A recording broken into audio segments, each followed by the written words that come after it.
Saudara, pemberlakuan pembatasan kegiatan masyarakat (PPKM) akan diperpanjang. Organisasi Angkutan Darat Organda menagih janji pemerintah pusat untuk mencairkan sejumlah bantuan kepada angkutan darat. Sudut pandangku tentang mereka yang banyak tanya tanpa membaca. Katanya sekolah tapi otaknya mana? Tolong dirubah pola pikirnya.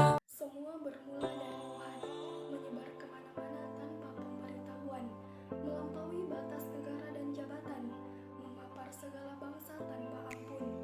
Penyebaran virus corona memang sudah terjadi, tetapi bukan berarti kita harus pasrah dan berdiam diri. Walaupun kita tidak boleh panik, tetapi kita harus berjaga-jaga, karena lebih baik alay daripada abai.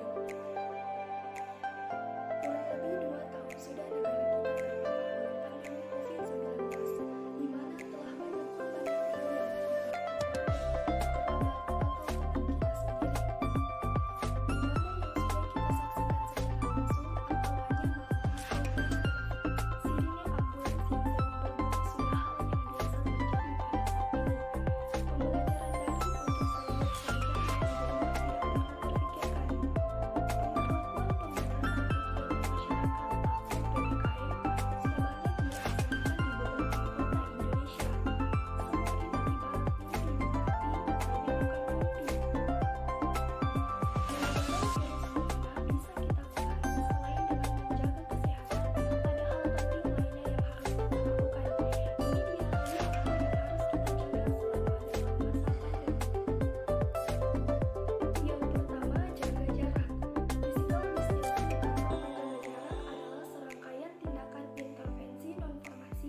yang dimaksud untuk mencegah penyebaran penyakit menular dengan menjaga jarak fisik atau kontak langsung antara satu dengan orang yang lainnya, serta mengurangi jumlah orang yang melakukan kontak dekat satu sama lain.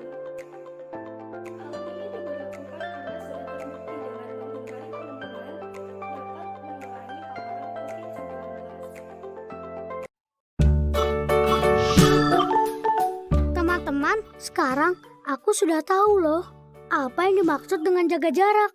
Ibu menjelaskannya padaku saat pulang dari pasar. Meskipun kita sedang dalam masa jaga jarak, beberapa orang dengan keperluan sangat penting diperbolehkan untuk keluar rumah. Misalnya para pekerja seperti petugas kesehatan, keamanan, kebersihan, dan pelayanan publik. Juga orang-orang seperti ibuku yang perlu ke pasar, ke apotik, atau juga ke puskesmas. Saat ibu di kendaraan umum, ibuku harus menjaga jarak dengan orang lain. Juga pada saat di pasar, ibuku menjaga agar tetap berjarak dengan orang lain minimal 1 meter. Hal ini untuk menjaga biar kalau ada orang yang batuk atau bersin, ibuku nggak kena percikan ludahnya. Karena kan tidak semua orang dengan virus corona menunjukkan gejala sakit. Dan jangan lupa untuk menerapkan etika batuk, yaitu menutup mulut dengan tisu atau sapu tangan maupun menggunakan siku bagian dalam. Ibuku juga pintar. Setiap kali habis menyentuh barang yang juga banyak disentuh oleh orang lain, ibuku menggunakan penyanitasi tangan. Tapi kalau ada keran buat cuci tangan pakai sabun, akan lebih bagus lagi sih. Barulah setelah ibu bersih-bersih badan, ibu bisa bersantai bersamaku dan ayah. Ingat ya, jaga jarak dan selalu jaga kebersihan.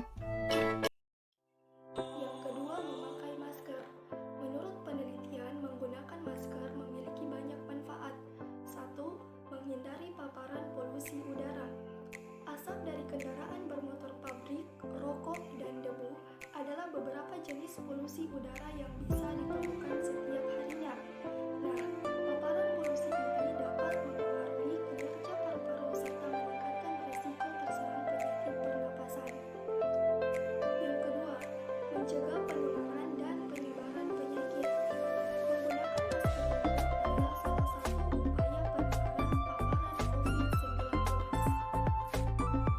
Selain itu, masker berfungsi sebagai penghalang fisik yang sangat membantu ketika kita batuk atau bersin. Tindakan itu dapat mengurangi droplet atau tetesan air liur yang keluar sehingga tidak menyebarkan virus. Sering menggunakan masker, tapi Sudahkah benar cara penggunaannya? Berikut cara yang benar menggunakan masker.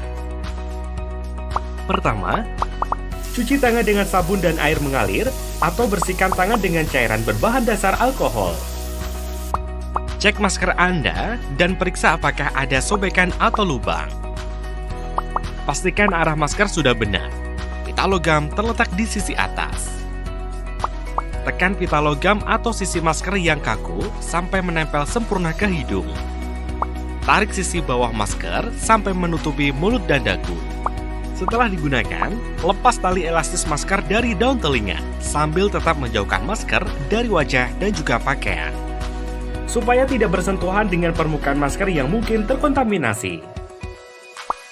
Segera buang masker di tempat sampah tertutup setelah digunakan. Selanjutnya, bersihkan tangan setelah menyentuh atau membuang masker.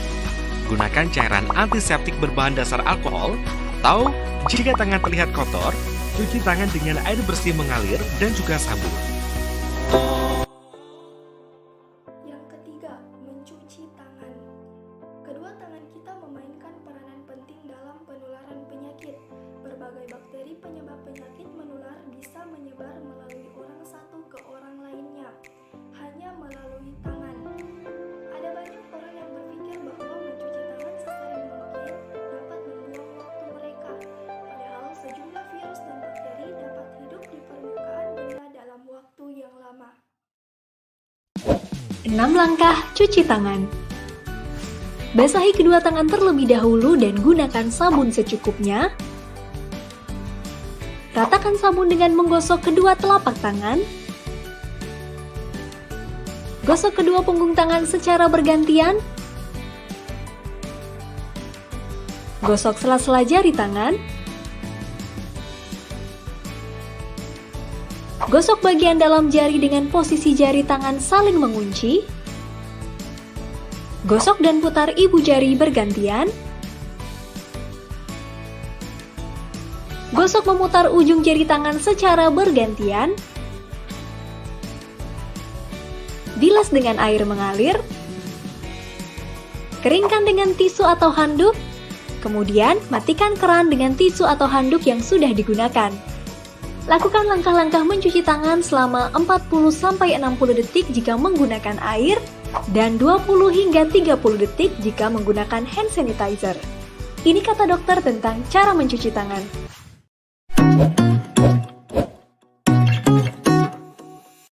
Hai, terima kasih sudah menyaksikan video ini. Jangan lupa like, share, dan subscribe. See you on the next video.